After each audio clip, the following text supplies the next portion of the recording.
오늘 말씀은 열왕기상 19장 15절로 18절까지의 말씀으로 보겠습니다.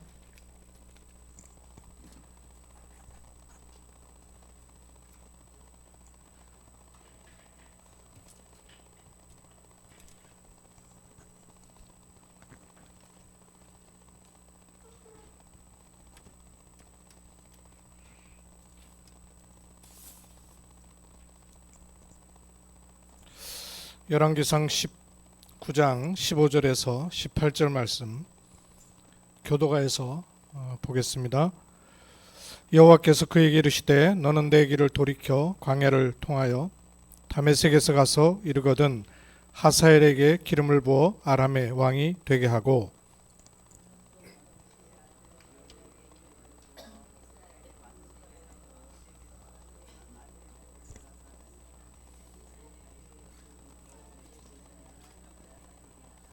하사엘의 칼을 피하는 자를 예후가 죽일 것이요 예후의 칼을 피하는 자를 엘리사가 죽이리라.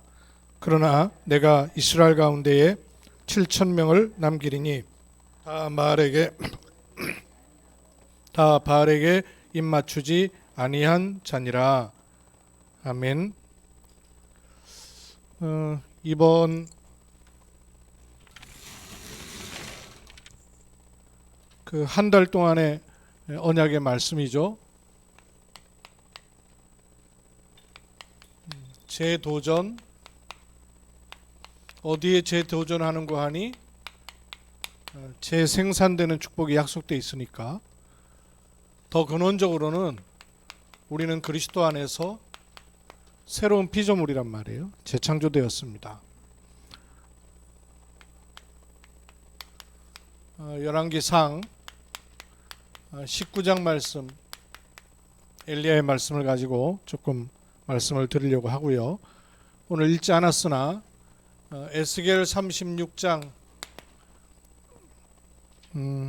22절에 38절 말씀도 여러분 참고하셔서 시간상 읽지 않겠습니다만은 요 세 가지가 함께 들어있는 구절 말씀이기 때문에 여러분 참고하시면 되겠습니다. 이런 언약이 우리에게 어떻게 들어오고 또 가지는가 하는 길을 여러분 딱 가지고 있으셔야 되고, 오늘은 이 축복을 RUTC에서는 우리가 어떻게 누릴 것인가 하는 부분으로 좀 더 구체화시켜서 말씀을 드릴 겁니다. 한 달의 언약을 계속 묵상하면서 우리가 점점 더 구체적으로 말씀을 잡아야 되겠죠.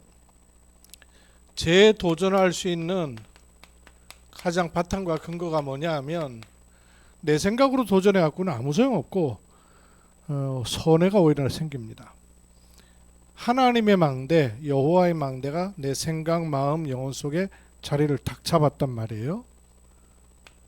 그러면 내가 도전을 하는 것이 아니라 그 하나님이 필요로 하시고 원하시는 도전이 진짜 도전이죠. 이 축복을 가게 되고 잠깐 하다 말 게 아니란 말이에요.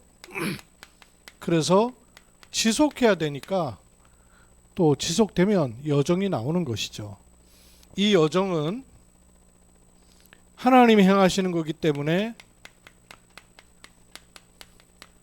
나도 살리고 다른 사람도 살리는 재생산의 응답이 오게 되며 이 일은 앞으로 계속돼야 돼요. 그래서 이정표를 남겨야 될 만한 일이죠. 그 일이 원래부터 주시기로 하셨던 재창조의 일입니다. 그래서 그 재창조가 또 재도전할 수 있는 망대가 되기도 하는 것이죠. 여기에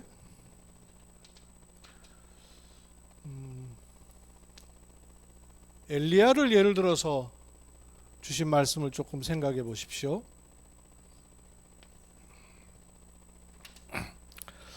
엘리야가 지금 어디에 있는 거 하니 로뎀 나무에 지쳐 쓰러졌어요. 그러면서 나를 차라리 데려가 달라고 그렇게 얘기합니다. 굉장히 낙심했죠. 낙심할 정도가 아니라 나의 생명을 불러가 달라고 할 정도로 힘 다 빠지고 포기할 정도에 이르렀어요. 그 이유가 뭔고 하니 내가 열심을 다해서 했습니다. 열심을 다해서 했는데 더 이상 내가 할 수가 없습니다 하는 지금 얘기죠. 그런 엘리야를 하나님께서 주의 천사를 부르셔서 숯불에 구운 떡을 주시고 물 한 병을 주셔서 기력을 조금 회복하도록 하셔요. 그러면서 뭐라고 천사를 통해서 말하는 거 하니 네가 가야 될 길이 있다는 거예요. 그러면서 호렙산으로 향하도록 인도를 하셨죠. 여호와의 산 하나님의 산 호렙에 여기를 40주야를 거쳐서 가게 돼요. 이 천사들이 보내준 구운 떡과 물을 먹고는 힘을 얻어서 40주야를 갑니다. 그리고 호렙산에 있는 굴에 이르렀습니다. 그때 여호와께서 말씀하시죠. 네가 어째서 여기에 있느냐 이런 물음을 하셔요. 그러니까 다 떠나고 나밖에 안 남았습니다. 그래서 내가 힘 다 빠졌습니다. 이 얘기를 하는 거죠. 그러니까 거기 있지 말고 밖으로 나가라. 산으로 데리고 나가셨어요. 거기서 또 물으셔요. 네가 어찌하여 여기에 있느냐 물으시니까 똑같은 말을 반복적으로 또 해요. 다 떠나고 나만 남았습니다. 이러자 바람이 막 부는 가운데도 알아보질 못하고 지진이 나는 가운데도 알아보질 못했는데 세미한 소리를 주시는 거예요. 세미한 소리를 주시면서 뭘 얘기하십니까? 하사엘에게 기름을 부어서 왕을 세워라. 님시의 아들 예후에게 기름을 부어서 이스라엘의 왕이 되게 해라. 그리고 엘리사 선지자를 세워라. 더 중요한 거 바알에게 무릎 꿇지 아니한 너는 너만 남았다 그러는데 바알에게 무릎 꿇지 아니한 7천 제자를 내가 남겨두었다. 이 말씀을 주셨어요. 이래서 어디로 가게 하시는 거 하니 그 망대를 세운 도전을 하고 그 여정을 가서 이 왕과 선지자와 제자를 세우는 재생산의 일이 일어나 전 이스라엘이 일어나게 되는 재창조영답으로 가게 되는 것이죠. 자, 이렇게 보면 우리는 이 하나님의 망대를 세운 어떤 재도전을 해야 될까요? 남이 해주지 않습니다.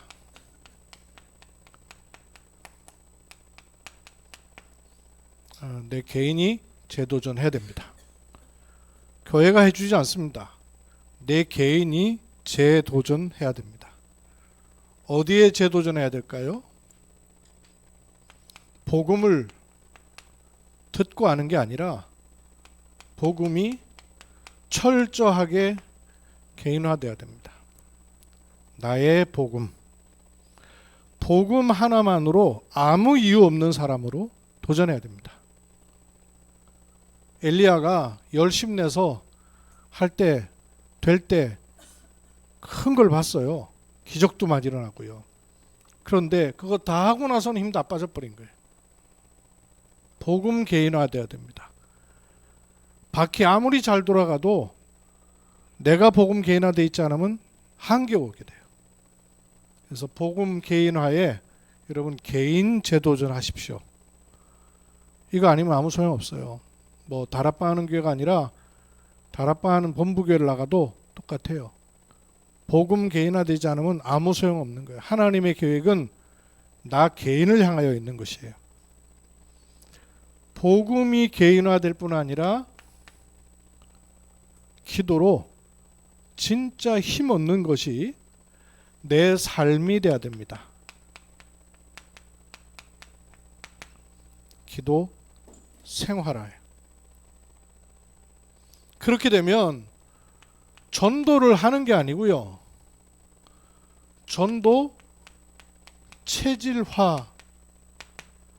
이 말도 좀 잘 이해하셔야 되는데요. 시도 때도 없이 전도를 한다는 말이 아니고요. 전도를 하는 체질이 됐다는 말이 아니고요. 하나님의 전도 속에 있는 내가 늘 발견돼야 돼요. 제가 2주 전에 성령인도에 대한 질문을 했었죠. 도대체 성령인도는 뭐며 어떻게 성령인도를 받고 내가 성령인도를 받았다는 걸 어떻게 알 수 있는가 하는 질문을 했었잖아요. 내가 성령이 인도하시는 속의 삶이 있어야 되는데 그렇지 않고 있다가 어떤 사안에 대해서 자꾸 성령 인도를 질문하니까 받을 수가 없는 거예요. 헷갈리는 거예요. 성령 인도 같은데 지나고 나면 아니기도 하고. 또 이게 성령의 인도인지 아니면 사람의 인도인지 내 생각인지 구분이 안 되고. 성령 인도는 어떤 사안에 성령 인도를 받는 게 절대 아니고요. 하나님의 인도 속에 있는 내 삶을 찾아야 돼요. 그러면 손해가 나도 성령 인도가 돼요. 문제가 나도 성령 인도가 돼요. 어려움이 와도 성령 인도가 돼요. 이 말이 이해가 되십니까? 요셉이 노예로 팔려간 거 성령 인도예요, 악령 인도예요? 우린 결과를 알고 있으니까 쉽게 얘기하지만 그 일이 나한테 생겼다고 봅시다. 그거 이해되는 얘기예요? 형들한테 당해가지고 노예로 팔려가는데 그걸 성령의 인도라고 어떻게 캐치가 가능하겠어요? 성령의 인도는 어떤 사안에서 받는 것이 절대 아닙니다. 성령께서 인도하시는 삶 속에 있는 거예요. 그게 전도 체질입니다. 전도를 하는 게 체질이 아니고요. 내 삶이 전도 속에 있는 게 보여지는 것입니다. 그걸로 모든 것을 재해석할 수 있는 거예요. 그걸 놓고 재도전하는 거예요. 이러면 2번째, 현장 재도전이 가능해집니다. 현장 재도전은 뭘까요? 우리는 현장에서 핑계 이유 없는 사람입니다. 현장만 가면 핑계 이유 생기거든요. 근데 이 도전을 가지고 현장을 잘 볼 수 있어야 돼요. 그래야 그 다음 걸 볼 수 있고 흑암의 권세를 이긴 축복을 누릴 수 있어요. 그게 요 1번이고요. 요 칸이 모자라서 2번 쓸게요. 하나님의 계획은 일이 잘 되고 인생을 잘 사는 것이 아니라 흑암의 권세를 꺾어버리는 것이죠. 그게 하나님 계획 아닙니까? 이걸 놓고 우리 인도를 받을 수 있습니다. 그때 하나님께서 이 현장에 예비해 놓으신 것들이 보여요. 드러나고 만나지고 시간표가 되고 그 대체 도전이 매우 매우 중요한 것입니다. 이렇게 되면 3번째 되는 것이 있는데 비로소 망대에 대한 도전을 할 수 있습니다. 안팎으로 나 자신에게도 그렇고요. 밖에도 그렇고요. 내게 복음이 개인화되고 기도가 내 삶의 힘이 되는 은혜를 누리고 있으면 하나님의 전도 속에 있는 내 삶을 자꾸 보게 돼요. 그 눈으로 보게 되고요. 해석하게 되고요. 그러면 현장이 달리 보입니다. 이러면 그 현장에 서 있는 내가 누군가를 알게 되고 내게 만남과 사람, 환경을 주시는 것에 대한 눈을 자꾸 열게 됩니다. 그래서 알고 보니까 내가 남은 자가 아니라 누구더라고요? 남길 자로. 내가 이 땅에서 고생을 하러 온 순례자 정도가 아니라 누구라고요? 내 정체성이 빛을 비추는 자로. 정복자라는 게 육신 세상 정복하는 정복자가 아니라 흑암의 권세를 꺾고 흑암의 망대를 무너뜨려 버리는 정복자라는 그 망대에 대한 도전을 할 수 있는 것입니다. 그 정도가 아니죠? 흩어진 줄 알았더니 내가 흩어진 자가 아니라 내 정체성이 누구더라고요? 하나님이 나를 파송하셨구나. 파송된 자입니다. 보냄받은 자예요. 누가 시켜서나 내가 원해서가 아니라 하나님이요 파송하신 거예요. 경주에 대한 이유를 꼭 여러분 가지셔야 돼요. 경주로 우리는 파송된 자입니다. 여기 당장 이성수 장로님도 경주 있어야 될 이유 별로 없는 분 아니에요. 원래 태생으로는. 저도 경주 있어야 될 이유가 별로 없는 분이에요. 이영민 목사님 경주 계셔야 될 이유 글쎄요. 여기 경주 있어야 될 이유 별로 없는 분들 참 많이 계시죠. 유 장로님도 사실 경주에 오셔야 될 이유가 없는 분이에요. 저 김성윤 장로님도 경주에 와 계셔야 될 이유 없는 분들이에요. 심재춘 목사님도 그러시네요. 울산 계시던 분이 난데없이 은퇴하시고 왜 경주로 오십니까? 경주 있어야 될 이유가 별로 없는 분들이에요. 근데 알고 보면 파송하신 것이죠. 경주로 하나님이 보내시는 거예요. 그 이유 있죠. 왜 파송하셨을까요? 파수꾼으로. 파수꾼으로. 그래서 파수꾼은 뭐 하는 사람입니까? 24 하는 사람입니다. 24. 그래서 25 영원으로 갈 수 있는 사람이 파수꾼입니다. 파수꾼 정도가 아니라 정탐꾼이에요. 우리가 진짜 스파이 같으면 여러분 그냥 대충 살지 않죠. 진짜 긴장해 살아야 되더라고요. 스파이는 적진에 들어온 스파이면 사실 알고 보면 우리는 적진에 들어와 있는 지금 스파이거든요. 근데 스파이인데 너무 편안하게 살고 있죠. 스파이처럼 안 살고. 여기서 내 땅에서 내 집처럼 살고 있지 않습니까? 근데 성경은 하나님의 사람들은 나그네요. 스파이로 와서 살고 있는 거예요. 정탐꾼으로 살고 있는 거예요. 왜요? 곧 재앙 만날 곳이기 때문에 그 재앙을 막을 정탐꾼으로 보내신 거죠. 그래서 많은 사람들이 깃발을 보고 돌아올 수 있도록 대로를 수축하는 자, 요 망대에 대해서 도전해야 됩니다. 나는 어느 자리에 있고 어디로 가고 있는가, 이걸 계속 확인하는 것이 절대 망대에 대한 도전입니다.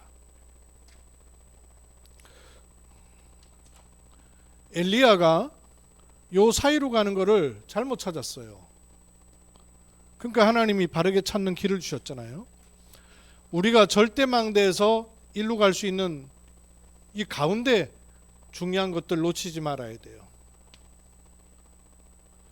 절대 망대가 재도전할 수 있는 요 사이에 있는 열쇠, 키가 뭐라 그랬어요?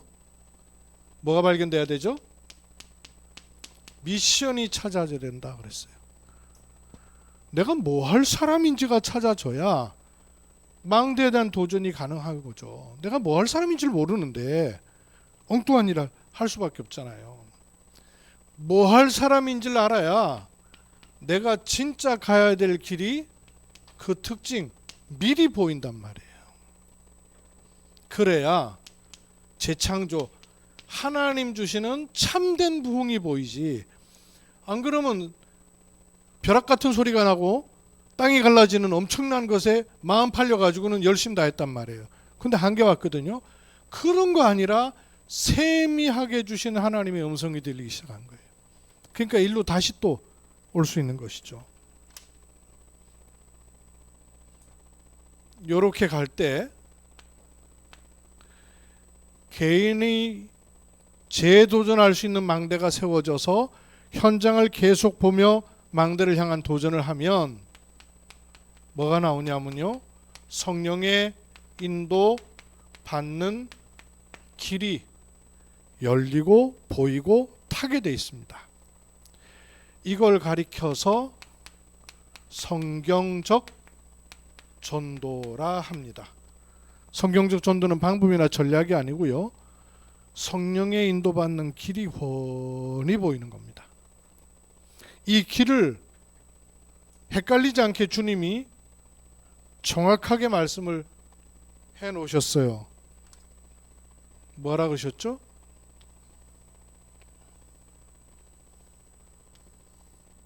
이렇게 5가지로. 너희는, 이 성령 인도받는 길을 말씀해 놓으셨다니까요. 두 번째 뭐라 그러셨죠? 가서, 애매한 게 아니라 정확한 길을 말씀해 놓으셨어요. 제자 삼아 세례를 주고 가르쳐서 지키게 하라. 이 길에 볼지어다 내가 세상 끝날까지 너희와 항상 함께 있겠다. 항상 함께 있는 길이 뭐냐면 성령 인도받는 길이죠. 근데 성령 인도받는 길이 뭐냐면 요 길로 가는 겁니다. 이 길로. 이 길로 가기 위해 이 길로 가는 우리가 여기 모여 있는데, 대표적으로 여기 렘넌트도 있고요. 또 우리가 다 그래야 됩니다만은 렘넌트 시간표를 거치고 렘넌트 또 바로 앞에 있는 렘넌트 리더도 있고, 그런가 하면 중간 사역자 또 여기 있어요. 우리 병원 직원이라든지 교회 직분자라든지 중간 사역자인 셈이죠. 그런가 하면 여기는 우리 지도자들도 계셔요.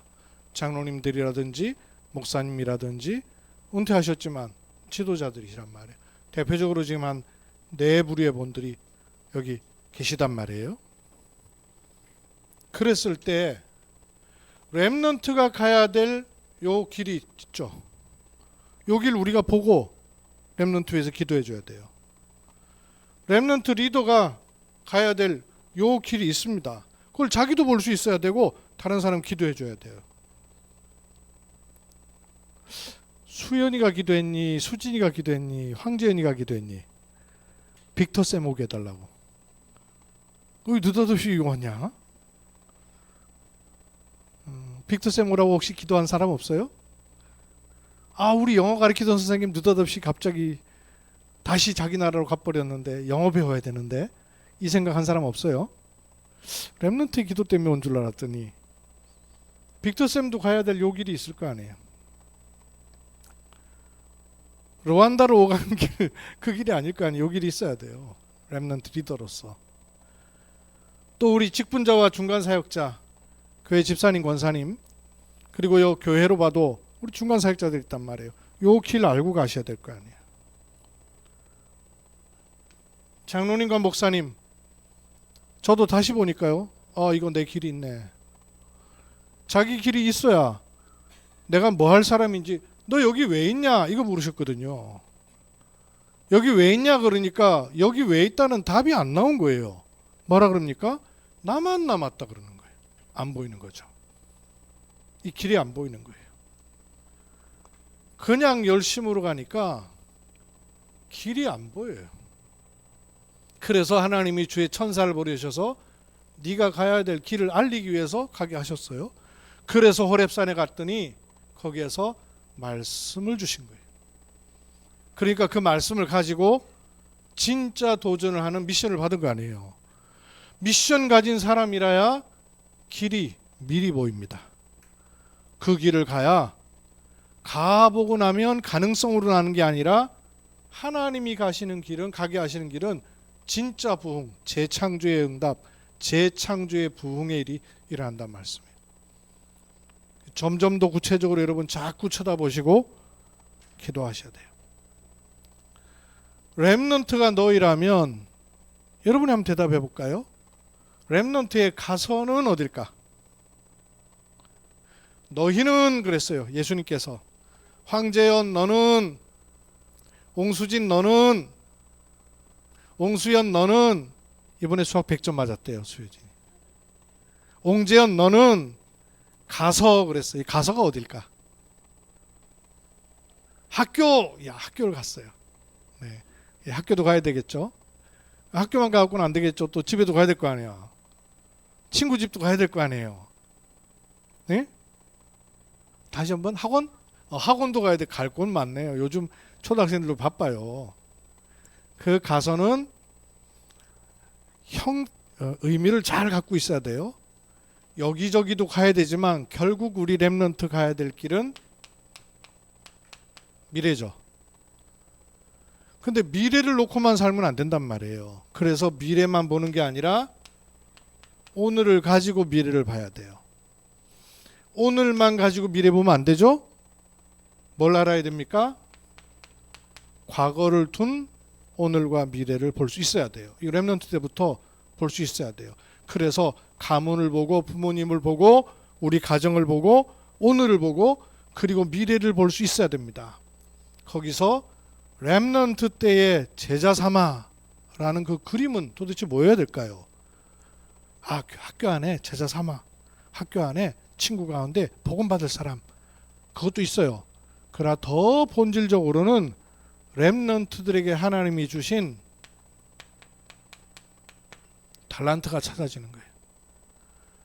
우리 가정의 과거와 오늘과 미래를 보면서 하나님이 내게 심어 놓으신 게 뭔지를 찾는 겁니다. 달란트 보는 거예요. 그게 제자 삼아예요. 그래야 내가 먼저 제자의 축복을 누릴 거 아니에요. 그럼 제자는 붙게 돼 있거든요. 내가 제자의 축복을 누릴 수 있는 키가 뭐냐? 하나님이 내게 심어 놓으신 게 뭐냐? 이걸 찾는 겁니다. 달란트 찾아야 돼요. 요걸 찾으면서 시간표도 되지만 동시에 되는 것도 동시에 가지고 있어야 되기도 해요. 세례를 주고를 어떻게 세례 주고 그랬습니까? 세례 주고 아버지와 아들과 성령의 힘으로 세례를 주고, 그 말은 성부, 성자, 성령의 역사, 성삼위 역사가 내게 개인화돼야 됩니다. 이게 세례를 주고의 렘넌트가 붙잡아야 될 의미예요. 말씀 개인화, 기도 개인화, 전도 개인화, 이게 세례를 주고의 본질적인 의미, 개념을 다 가지고 있어야 돼. 그러면서 가르쳐 지키게 하라. 내가 이 스케줄을 가지고 가면 다른 사람도 그런 스케줄로 갈 수 있도록 자꾸 보인단 말이에요. 그리고 내가 가는 길이 분명하면 친구도 저 길 가야 되는데 보이죠. 가르쳐 지키게 하라. 이걸 가리켜서 300%를 준비하는 겁니다. 여기 렘넌트에 가르쳐 지키게 하라 라고 저는 길이 보여요. 이건 렘넌트가 가야 될 길, 해야 될 일이에요. 렘넌트 리더 입장에서는 너희는, 렘넌트 리더를 너희는 이라고 말씀하셨을 때 가서는 어딜까요? 어느 장소를 가는 것도 필요하지만 제가 보기에는 현장을 보는 눈이 아주 중요하다고 생각해요. 현장 보는 눈 열어야 됩니다. 특히 렘넌트 리더는 렘넌트 시기를 지나온 지 얼마 안 되는 사람이고 기성세대를 보고 있는 사람이에요. 이게 현장 보는 눈의 아주 중요한 열쇠입니다. 렘넌트 리더는 자기가 걸어온 길을 따라와야 되는 렘넌트를 바로 앞에 두고 있는 리더예요. 동시에 나보다 앞서간 기성세대를 볼 수 있는 눈을 열어야 됩니다. 그래서 기성세대를 보고 실망하거나 낙심하는 게 아니라 반면교사 삼을 수 있어야 되고, 렘넌트가 내가 걸어간 길을 그대로 고발자국대로 따라와도 되는 길을 갈 수 있어야 돼요. 그 눈을 갖추는 게 현장 보는 눈이에요. 그게 렘넌트 리더의 가서입니다. 간다는 말은 그냥 직장, 가정 필요해요. 그러나 눈 열어야 돼요. 눈 열어야 돼요. 그게 렘넌트 리더가 가서라는 축복이에요. 렘넌트 리더의 제자 삼아는 뭘까요? 내가 다른 사람을 제자 삼는 것도 맞지만 우선 내가 나를 제자 삼을 수 있는 사람 있어야 되고, 내가 또 다른 사람을 제자로 볼 수 있는 눈이 있어야 돼요. 말하자면 팀이 있어야 된다고 말해요. 렘넌트 리더에게는 반드시 팀이 있어야 됩니다.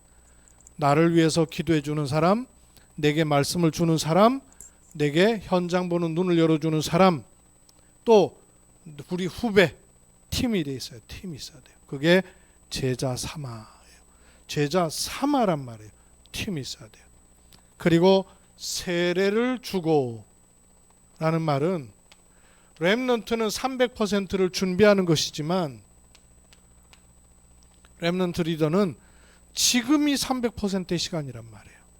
지금이. 렘넌트는 300%를 준비하는 시간이지만 렘넌트 리더는 지금이 300%의 시간이에요. 이렇게 해서 가르쳐 지키게 할 수 있으려면 혼자 감당이 안 돼가지고 있어갖고 어떻게 가르쳐 지키게 할 수 있겠어요? 이게 자리가 잡혀야 돼요. 자리가 잡히는 걸 시스템이라고 합니다. 자리가 잡혀야 돼요. 어떤 시스템이요? with, 임마누엘, 원네스. 요게 내가 가야 될 길을 통해서 자꾸 자리가 잡혀서 시스템이 돼버린단 말이에요. 그래야 다른 사람도 도와줄 수가 있죠. 요대로 오면 된다. 요대로 와야 된다. 후배들도 그렇고 동료들도 그렇고. 그걸 하는데 하나님은 욕을 주신다니까요. 나는 오직을 찾았는데 왜? 이거 현장 보니까 오직 아니면 안 되거든요. 처음엔 힘들어서 오직했는데 하다 보니까 하나님은 하나님과 오직하는 축복을 바꾸신단 말이에요. 그러면서 남이 흉내낼 수 없는 유일성의 시간표가 와요. 그리고 재창조의 응답으로 오고 그게 시스템으로 나도 모르게 자리를 잡아버려야 돼요. 그게 렘넌트 리더가 가야 되는 길입니다. 많이 묵상하시고 기도하세요. 저도 말씀 안에서 그냥 대뜸 나오는 얘기겠어요? 많이 묵상했단 말이에요. 중간 사역자 생각해 보십시오. 중간 사역자를 너희는, 중간 사역자 계시잖아요. 교회 직원들 중간 사역자 있어요. 중간 사역자는 허리입니다. 얼마나 중요해요. 교회도 허리가 중요해요. 중간 사역자를 너희는 이라고 했을 때에 이 가서는 뭐겠습니까? 적어도 중간 사역자는 삶 현장을 가지고 있어야 돼요. 대표적인 현장이 뭐겠어요? 나 개인 현장, 그리고 교회 현장, 그리고 업과 직장 현장. 요 삶 현장을 어떤 축복을 가지고 누릴 것이냐 하는 게 답이 있어야 돼요. 그게 가서란 말이에요. 가서란 말은 단순한 직장만 말하는 게 아니죠. 적어도 중간 사역자에게는 삶 현장 살릴 축복이 주어져 있습니다. 그 개념을 딱 가지고 계셔야 돼요. 여기서 제자 삼아는 렘넌트 리더에게는 팀이 있으면 되지만 중간 사역자는 팀 가지고 안 돼요. 아예 시스템이 되어 있어야 돼요. 그게 무슨 말입니까? 꼼짝 마라가 있어야 된다고 말이에요. 직장 생활하는 분들은 내가 어떤 자유로운 결정을 하기가 어려운 시스템들이 있죠. 내가 빠지고 싶어도 빠지지 못할 때가 있죠. 시스템이 되어 있기 때문에. 내가 빠지면 다른 사람들한테 피해가 가기도 하고 이 시스템이 되어 있다는 얘기거든요. 꼼짝 마라가 있어야 돼요. 중간 사역자는. 왜냐? 우리가 복음 전도 기도의 체질이 되어 있으면 그 시스템으로 가지는데 그렇지 않아요. 나를 억어시킬 수 있어야 됩니다. 나를 이렇게 뭐랄까요? 육신적으로 얽어매는 걸 시스템으로 말하는 게 아니라요. 내 영적 시스템이 갖춰 있어야 된다고 말해요. 그래야 다른 사람도 그 영적 시스템 안으로 불러들일 수가 있고 담을 수가 있어요. 시스템입니다. 이걸 다락방이라 그러는 거예요. 다락방이란 말은 어디서 우리가 성경 공부를 몇 시간 한다 그것만 말하는 게 아니에요. 영적 시스템이 있다 그 말입니다. 제자 삼아의 저는 의미라고 보고요. 세례를 주고의 의미는 중간 사역자 입장에서 늘 내게 필요한 메시지, 내가 은혜 받을 메시지, 내가 얻을 말씀만이 아니라 제자 삼아예요. 줄 수 있는 메시지가 있어야 됩니다. 그래 중간 사역자란 말이에요. 말씀을 내가 받기만 하는 게 아니라 다른 사람한테 줄 수 있는 메시지가 나한테 있어야 돼요. 그래야 제자 삼을 수 있단 말이에요. 줄 수 있는 메시지가 있어야 돼요. 때로는 나도 모르게 주어지는 메시지가 있어요. 갖춰져 있으면. 왜? 차를 모는데 처음 모는 사람은 기계적이잖아요. 근데 차를 잘 모는 사람은 자동 반사로 나오거든요. 줄 수 있는 메시지가 있어야 됩니다. 딱 갖추고 있으면 나는 별말 안 했는데 상대에게는 완전 답이 되는 말씀을 하나님 우리가 평상시에 듣도록 해놓으셨다니까요. 의식을 하고 있어야 돼요. 아, 내가 내 중심에 내가 은혜를 받는 것만이 아니라 하나님이 나를 통해서 다른 사람이 답이 되는 말씀을 주기를 원하시는구나라고 열어놓으셔야 돼요. 줄 수 있는 메시지가 있어야. 세례를 주고 그랬잖아요. 아버지와 아들과 성령님으로 세례를 주고 줄 수 있어야 돼요. 중간 사역자가 늘 목사님으로부터 누군가로부터 은혜를 받는 쪽으로만 갖고 있으면 안 섭니다. 세례를 주고가 있어야 돼요. 줄 수 있는 메시지가 있어야 돼요. 그러면 어떤 일이 납니까? 제 생산에 가르쳐 지키게 하라는 시간표가 반드시 오게 돼요. 지도자는 뭐 우리 장로님들도 계시고 또 목사님들도 계셔요. 뭐 그런 의미에서는 같습니다만은 지도자 입장에서의 가서는 뭘까요? 어떤 현장을 가고 어디서 제자들 모아 성경 공부하고 그건 형태예요. 이렇게도 될 수 있고 저렇게 될 수 있습니다. 그러나 근본적 개념을 가지고 계셔야 됩니다. 지도자인 장로님과 목사님은 가서가 되려면 뭐가 돼야 될까요? 가서라는 말은 현장이란 말이거든요. 근데 지도자일수록 현장을 잘 몰라요. 그렇잖아요. 목사님일수록 현장 잘 모르거든요. 장로님일수록 현장 잘 몰라요. 현장을 몰라서 듣는 단어가 있습니다. 현장을 몰라서 듣는 단어를 가리켜서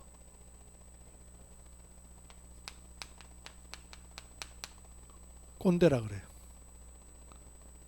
꼰대란 말 왜 듣죠? 현장 모른다 그 말이에요. 자기 생각에 빠져 있다 그 말이에요. 자기 틀에 매여 있다 그 말이에요.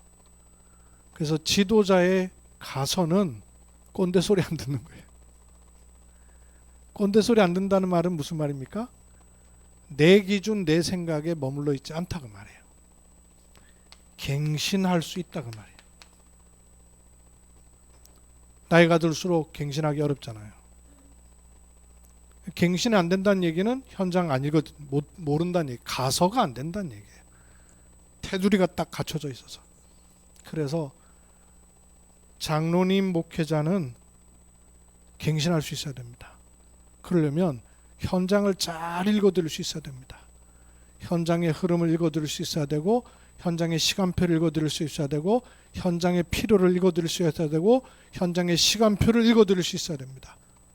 안 그러면 꼰대 소리 듣는 거예요. 근데 사실은 나이가 들어서 꼰대 소리 듣는 게 아니고요. 렘넌트도 꼰대 있어요. 렘넌트는 꼰대 없을 것 같아요? 나이가 들어서 꼰대가 될까요? 아닙니다. 렘넌트도 자기밖에 모르면 꼰대예요. 렘넌트도. 그렇죠? 렘넌트 리더도 자기밖에 모르면 꼰대인 거예요. 중간 지도자도 중간 사역자도 자기밖에 모르면 꼰대인 거예요.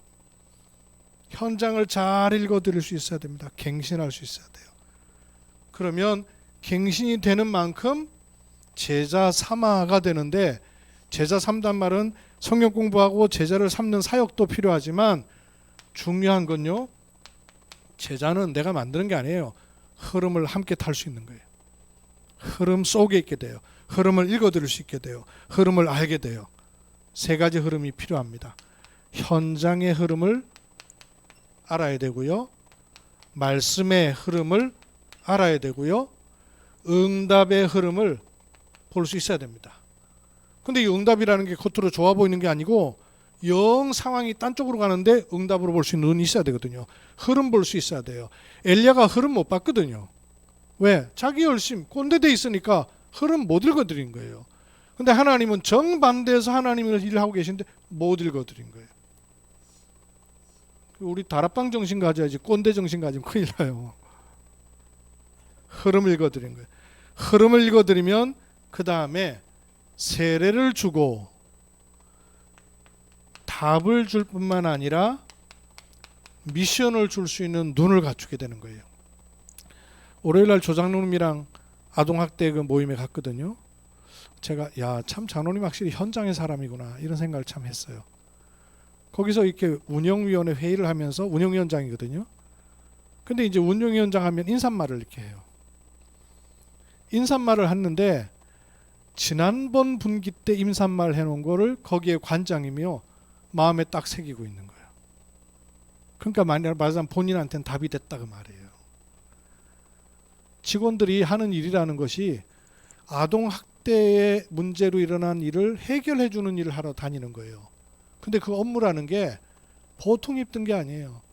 여러분 아시잖아요. 아동학대 가정이라는 게 정상적 가정이겠어요. 학대 피해를 다니는 아동도 그렇고 그걸 피해를 주는 부모들도 그렇고 생각만 완전히 병들어 있단 말이에요. 심지어는 요즘 혼자 된 엄마가 애들 많이 생기면 자녀 생기면 자녀가 돈이에요.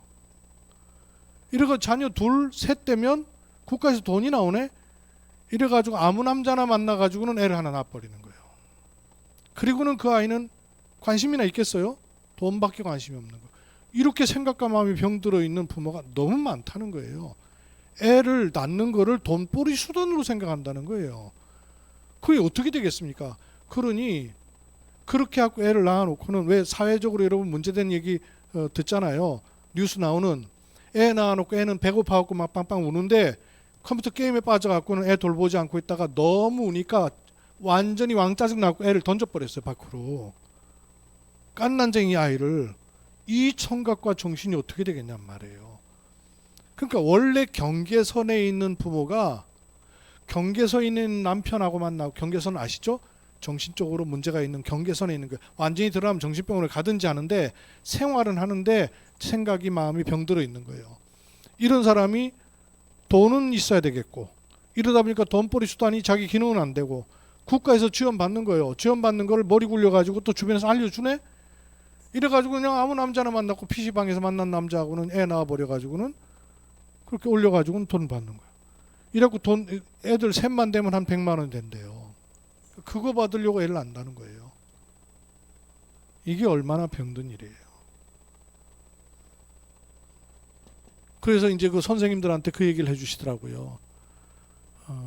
그 얼마 안 되는 월급 가지고, 그리고 그런 가정이 선생님 그 가정이 온다 그럴 때 만날 시간 약속을 안 하고 가면요 고발된대요. 또 부모 동의 얻어가지고 가야 된대.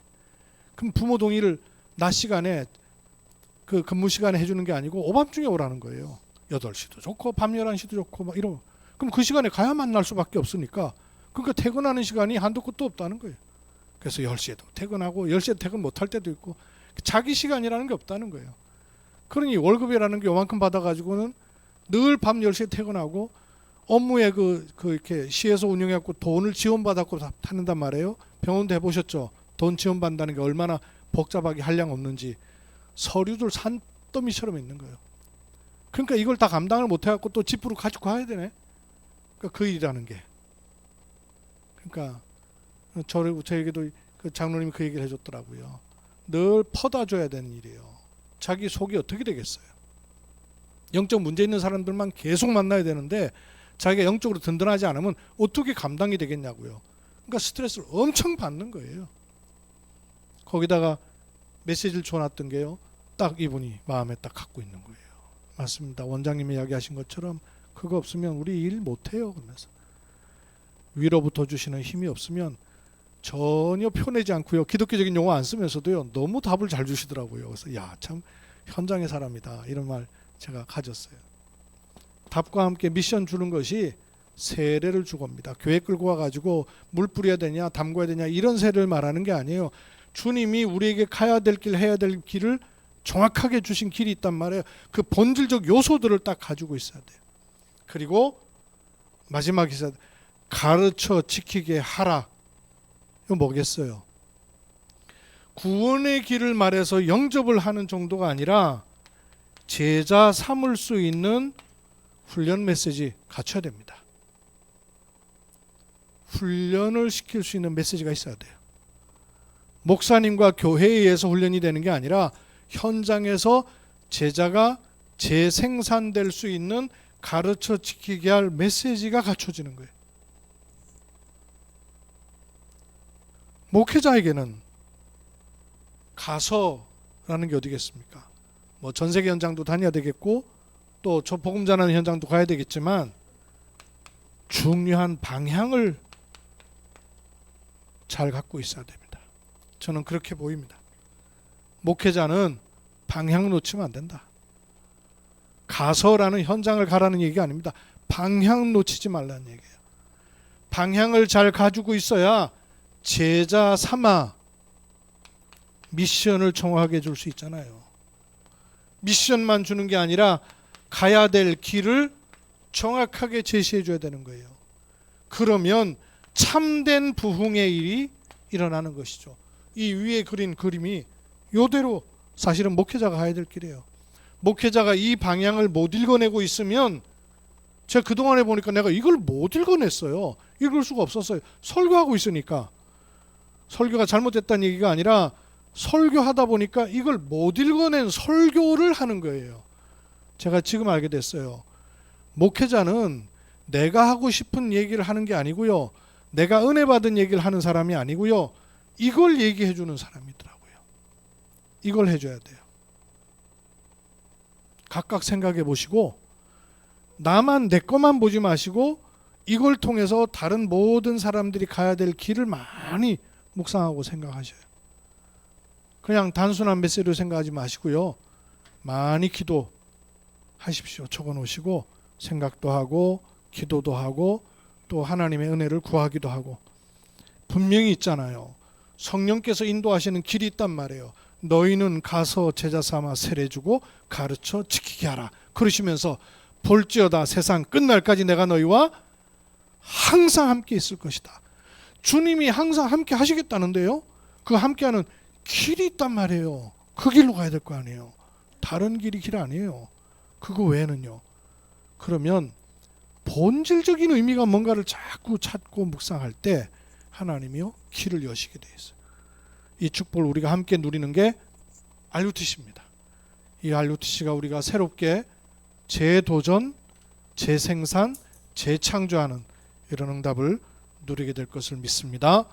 살아계신 아버지 하나님, 하나님께서 우리를 개인이 RUTC요, 모임이 RUTC요, 현장이 RUTC요, 가야 될 방향과 길이 RUTC임을 알게 하시고 모이게 하십니다. 언약의 말씀이 어디로 흘러가는가를 자세히 주의하여 보게 해주시고 나는 어디에 있으며 누구인가를 정확하게 아는 은혜와 믿음을 더하여 주옵소서. 살아계시는 주 예수 그리스도의 이름으로 기도하옵나이다. 아멘.